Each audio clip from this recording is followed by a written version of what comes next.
Samantala, sa labas ng portal sa base militar, si Kim ay nagpapakalma lang, naghihintay kay Sung-hoon. Nang bumaba si Sung-hoon mula sa sasakyan, nagpalitan sila ng magiliw ng ngiti. Sinabi ni Kim kay Tae-sik na si Sung-hoon ang tumulong na makauwi ang kanyang ina, kaya hindi niya naibigay ang elixir sa ospital. Nagpasalamat siya ng labis kina Tae-sik at Sung-hoon bago umalis. Sa silid, bumukas ang mga mata ng kanyang ina at napagtanto niyang bumalik na ang kanyang anak. Tinanong niya kung kamusta na siya. Sabi niya gusto niyang makita siya sa huling pagkakataon bago siya umalis at nagsimula siyang umiyak. Sinusubukan ni Kim na magpakatatag at sinabi sa kanya na magiging maayos na ang lahat. Sa nanginginig na boses, sinabi niya na mayroong isang bagay na gusto niyang sabihin sa kanya palagi. Pero bigla siyang umubo at mukhang mas masama pa. Mabilis na ininom ni Kim ang elixir at isang malambot na lilang liwanag ang kumalat sa kanyang mukha. Sa wakas, siya ay huminahon, nararamdaman na magiging maayos ang lahat. Hindi nagtagal, nakatulog siya doon mismo sa sahig. Sinabi ni Nael at Lu na tiyak na napakarami na noon para sa kanya sa isang araw. Nag-aalala pa rin sila kung gaano siya kalapit sa kanila, pero wala naman silang magawa. Sa gabi, biglang may maliwanag na liwanag at bumukas ang mga mata ni Kim habang unti-unting gumagaling ang kanyang katawan. Ang eksena ay lumipat kay Yujing na tumatawag sa numero ng kanyang kapatid at palaging hindi pinapansin. Isang buong buwan na ang lumipas na may isa lang na napakaliit na text mula sa kanya. Lumabas siya ng galit, sinasabing uuwi siya para ayusin siya. Nang sinipa niya ang pinto, nagsimula siyang sumigaw tungkol sa kung gaano siya kay-abangan sa pamilya nang hindi man lang tinitingnan ang paligid ng bahay. Pagkatapos, tinanong siya ng kanyang ina kung siya si Yujing. Totally naabala, natigilan si Yujing nang sabihin ng masiglang niyang ina na mag-ingat siya dahil natutulog pa ang kanyang kapatid. Nagsimula nang umiyak si Yujing, hindi makapaniwala na mas mabuti na ang kanyang ina ngayon. Nakarinig ng ingay mula sa kusina, binuksan ng bida ang kanyang mga mata. Naamoy niya ang sabaw ng kanyang ina at sinubukang pigilan ang kanyang emosyon. Habang tinitingnan niya ang pinto, naisip niya na kapag pumasok siya, makikita niya ang pinaghirapan niya ng husto. Iniisip niya na dapat siyang ngumiti at magpanggap na normal ang lahat. Binuksan niya ang pinto at nagulat na tinanong kung sino ang babaeng ito. Namumula ang kanyang ina at sinabing kakaluto lang niya ng hapunan. Inamin ni Yujing na mas nagulat pa siya. Pagkatapos, kumalat ang balita tungkol sa nawawalang elixir. Hindi makapaniwala ang kanyang kapatid na pumunta si Kim sa gate, natalo ang mga makapangyarihang manlalaro, at nakuha ang elixir na nagpapabata sa kanilang ina. Aminado si Kim na hindi niya akalain na magkakaroon ito ng ganung epekto. Bagaman umiiyak si Yujing kanina, hindi niya alam kung paano tumugon at humingi kay Kim ng elixir din, ngunit tinanggihan niya ang kahilingan niya. Humingi ng tawad ang ina ni Kim pero binaliwala niya ito sa pamamagitan ng pagsasabing hindi naman ito ganoon kahirap at kayang-kaya ng kanyang anak. Kinabukasan, bumisita si Tae-sik at sinabi niyang may mahalaga siyang pag-uusapan, kaya babalik siya mamaya. Hiningi ng kanyang ina na sumama siya sa kanila para sa hapunan sa susunod at pinasalamatan siya sa lahat ng kanyang ginagawa. Namumula si Tae-sik at nangangakong bibisita siya agad. Sa isang kafe, tinatangkilik ni Tae-sik ang baboy at alak at nagbibiro tungkol sa kung paano nakukuha ni Kim ang kanyang elixir. Inamin niya na nahihirapan siyang pigilan ang mga merienda ng soju. Napansin ang kanyang pag-uugali, tinanong ni Kim kung may nararamdaman siya para sa kanyang ina at itinuro na si Tae-sik ang nag-aalaga sa kanya habang wala siya. Idinagdag niya na sa tingin niya ay hindi magagalit ang kanyang tatay kung ito ay isang tao tulad ni Tae-sik. Namumula si Tae-sik ngunit agad na inilipat ang usapan sa elixir. Sabi ni Kim na kailangan nila ng soundproof barrier, at sumagot si Tae-sik na nasa kotse niya ito. Ipinaliwanag ni Kim na dahil magiging komplikado ang kwento. Nang malaman ni Tae-sik kung ano ang ibig sabihin ni Kim, tumalon siya sa galit at sumigaw at nagmura tulad ng isang mapagprotekta na ama, hinihinging malaman kung saan sila nakatira upang mapatay niya silang lahat. Sinubukan ni Kim na kalmayan siya at pinasalamatan siya sa pagkuha ng kanyang panig ngunit iginiit na siya na mismo ang hahawak sa Iron Guild. Patuloy na kumikilos si Tae-sik na parang magulang at sinasabi na ang tunay na paghihiganti ay dapat manggaling sa malalim na hinanakit at galit. Binigyan pa niya si Kim ng piraso ng sunog na karne para magdulot ng mga damdaming iyon. Pero sinabi ni Kim na tigilan na niya ang pagpapanggap na ama siya. Kim ay nagpalit ng paksa at sinabi na mayroon pa siyang ibang utang na dapat bayaran. Tinanong niya tungkol sa guardian sa ika-4 na palapag. Sagot ni Taesik na may kabuoang 37 manlalaro at 70% sa kanila ay C-class. Ang grupo ay sapat na ang lakas upang talunin ang tagapangalaga ng ika-30 palapag, at inaasahang babalik sila na may magandang balita. Sa gabi, may isang lalaki na tumatakbo palayo na sinasabi na kailangan malaman ng asosasyon na naubos na ang Class C Subjugation Army. Nakataga ang kanyang braso at umaagos ang dugo mula rito. Higit pa rito, may isang nakakatakot na halimaw na nagkukubli sa likod niya at brutal na pinatay siya. Pinapaalalahanan ni Sung-hoon si Kim na pareho silang kailangan ng check-up ng kanyang ina pagkatapos uminom ng elixir, ngunit sinabing tanging si Taesik lamang ang makakagawa nito, hindi ang karaniwang manggagamot. Pagkatapos ay binanggit niya ang dilaw na kristal na natanggap ni Kim at ipinaliwanag na ipinadala na niya ang kalahati ng kita kay Taesik, na hindi nagustuhan ngunit tinanggap ito upang mabayaran ang kanyang utang. Iminungkahi ni Sung-hoon na tingnan ang mga detalye, at nakita ni Kim na halos 20 bilyong barya pa rin ang natira kahit na pagkatapos ng buwis. Sinabi ni Sung-hoon na nag-scout siya ng mga bahay sa tabi ng ilog Bokhan at pinili ang pinakamagandang mga opsyon para pagpilian ni Kim.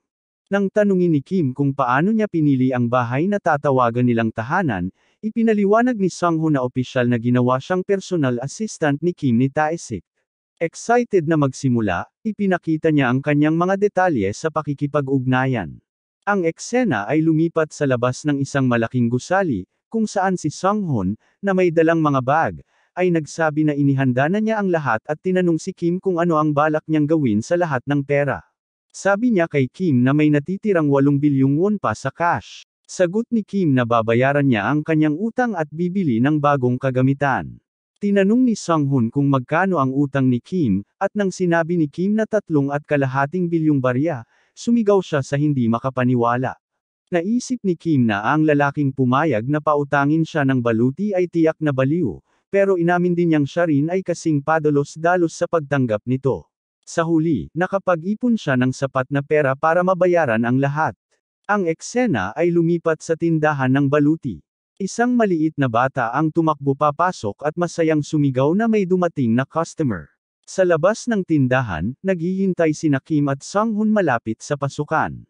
Sinabi ni Sung-hoon kay Kim na maghihintay siya sa itaas. Kim ay nagpapasalamat sa kanya at nagtataka kung sino ang bisita. Lumabas ang panday at tiningnan si Kim ng may gulat. Sabi niya, ang laki ng pinagbago ni Kim sa loob ng ilang buwan na halos hindi na siya makilala. Bumati si Kim sa kanya ng magalang at tinanong kung kamusta siya. Sumagot ang panday na siya ay mabuti at binanggit na natanggap niya ang perang ipinadala ni Kim sa pamamagitan ng asosasyon, kahit na hindi ito ang buong halaga.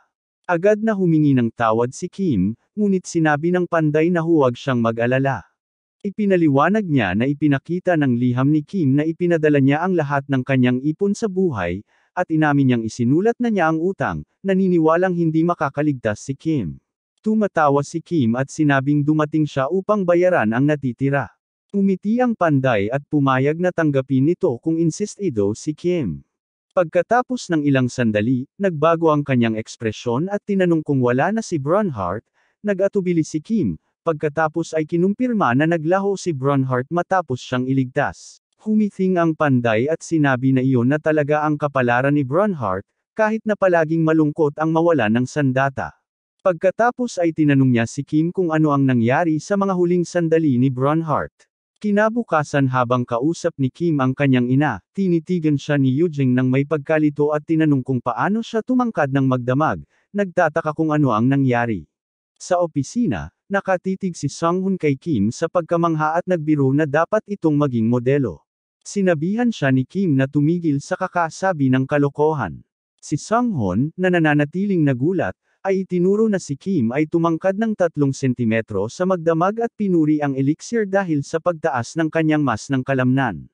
Ang mga iniisip ni Kim ay napunta sa alaala ng kanyang kapatid na sumisigaw sa kanya tungkol sa isang elixir.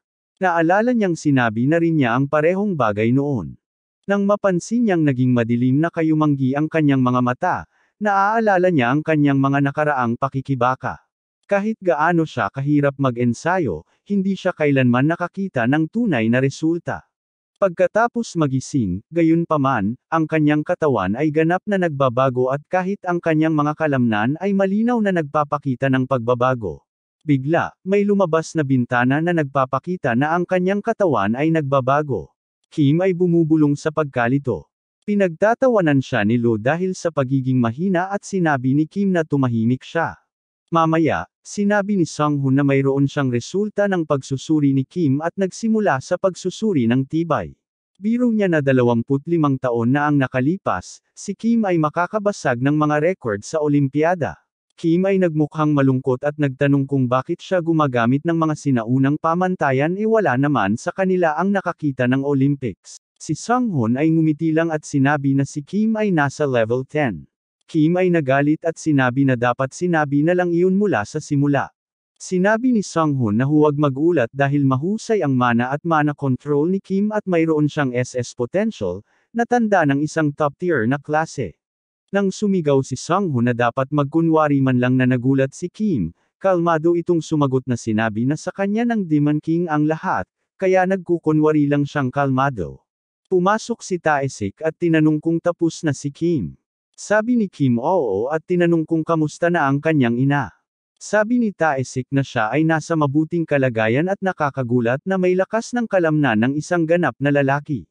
Mas nakakagulat pa ay kaya na niyang gumamit ng mga bagay, kahit na siya ay isang normal na mamamayan. Kim, nagulat, nagtanong kung totoo ba yon. Sabi ni Tae-sik na ipapaliwanag niya ang lahat mamaya pero gusto munang pag-usapan ang ibang bagay. Tinanong niya kung namimingwit si Kim kamakailan. Sabi ni Kim na nagpapahinga siya dahil si Elle ay kasalukuyang sumisipsip pa ng kapangyarihan ni Colian. Mabilis na humingi ng tawad si Elle pero sinabi ni Kim na huwag mag-alala. Tinanong ni Tae-sik kung kailan balak bumalik ni Kim. Sabi ni Kim, siguro pagkatapos ng weekend. Sinabi ni Tae-sik na ihandog ang susunod na linggo. Tinanong ni Kim kung may problema.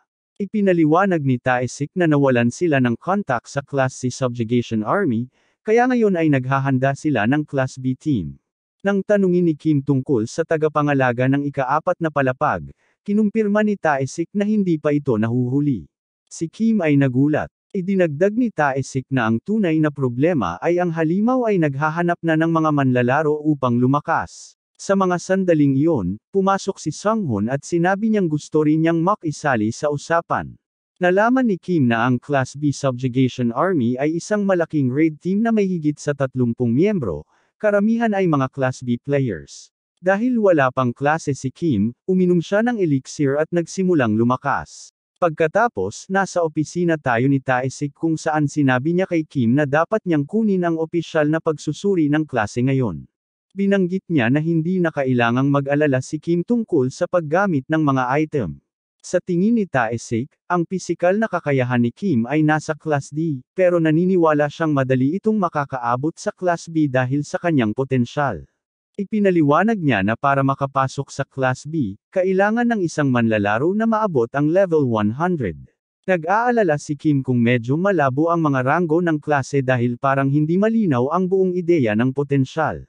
Nilinaw ni Tae-sik na kahit tinatawag itong potensyal, ito ay talagang nauugnay sa kung gaano karaming mana ang kaya mong hawakan at kontrolin, na talagang konektado sa kung gaano kagaling makipaglaban. Binanggit niya ang ilang mga manlalaro na may magagandang kakayahan at itinuro na hindi palaging mahalaga ang aktwal na mga antas. Ang talagang mahalaga ay kung paano lumalaki ang mga stats, at ngayon hindi na ma-check ng mga tao ang mga level dahil sa mga patakaran sa privacy. Kim ay nag-iisip na malamang na mapapansin siya kapag nakakuha na siya ng klase. Sumasang-ayon si Tae-sik, sinasabi na tiyak na mapapansin ng mga tao kung biglang umakyat ang Tutorial Slayer sa Class B. Sinabi ni Kim na huwag siyang tawagin ng ganoon, pero sabi ni Tae-sik na imposibleng maiwasan ang atensyon. Hindi naman alintana ni Kim ang maging sikat, pero ayaw niya ng lahat ng atensyon, lalo na't binabantayan siya ng Iron Guild. Naiintindihan ni Tae-sik ang kanyang pag-iingat pero pinaaalalahanan siya na hindi siya basta-basta makakapili ng klase. Mag-isa. Sa tingin ni Kim may mga plano si Taesik dahil hiniling nitong ipagpaliban ang kanyang schedule. Naniniwala si Taesik na pupunta si Kim para sa pagsusuri dahil ang pagkuha ng klase ay nagbabago kung paano ka tinitingnan ng mga tao. Kim ay medyo nakakaramdam ng pagkatrap at nagtatanong kung ano pang ibang mga opsyon ang mayroon siya. Sa tingin ni Taesik, magandang ideya na sumali sa isang guild para sa subjugation raid at nag-alok na ayusin ang isang meetup.